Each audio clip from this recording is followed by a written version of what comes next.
Congress party ने ब्राह्मणों का अपमान किया है, कांग्रेस का बायकॉट करेंगे पम सुरेश मिश्रा।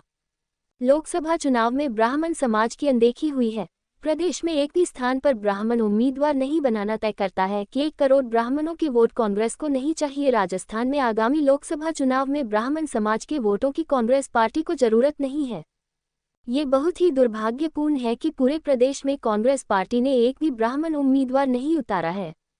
आजादी के बाद से आज तक हर बार राजनीतिक पार्टियां ब्राह्मण समाज को कम से कम 2 से 3 सीट उम्मीदवार के रूप में देती थी, परंतु इस बार कांग्रेस पार्टी ने ब्राह्मण समाज का अपमान और अनादर किया है तथा पूरे प्रदेश में एक ब्राह्मण भी इस योग्य नहीं लगा कि उसे उम्मीदवार बनाया जा सके।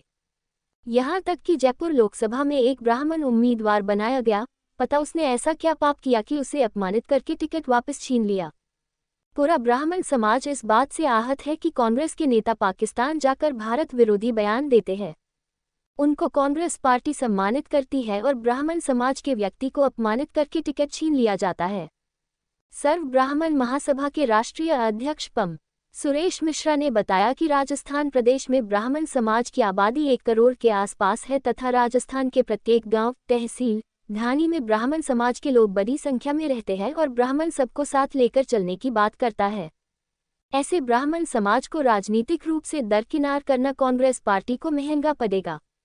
ब्राह्मण समाज अपने हकों के लिए लोकतंत्र में अपनी बात कहने के लिए कटिबद्ध है। प्रदेश में सभी लोकसभाओं में ब्राह्मण समाज हार जीत का फैसला करेगा और इसके लिए एक अभियान चलाया जाएगा कि ब्राह्मण वोट करें और कांग्रेस को हराए। जिस पार्टी को हमें प्रतिनिधित्व नहीं देना है और हमारे वोट की कीमत नहीं समझते हैं, तो ऐसे में उसके साथ समाज का एक भी व्यक्ति खड़ा नहीं होगा। राजस्थान प्रदेश में जयपुर शहर, जयपुर ग्रामीण, भीलवाड़ा, चित्तौड़गढ़, अलवर, कोटा ब्राह्मण बाहुल्य सीटें हैं। यहाँ पर भी किसी ब्राह्मण उम्मीदवार पर चर्चा भी नहीं की गई। इससे साफ जाहिर होता है कि कांग्रेस ब्राह्मणों को दरकिनार करना चाहती है।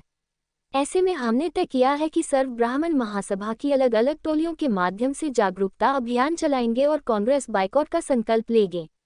आगाज न्यूज राजस्थान के लिए जयपुर से ओपी शर्मा की रिपोर्ट।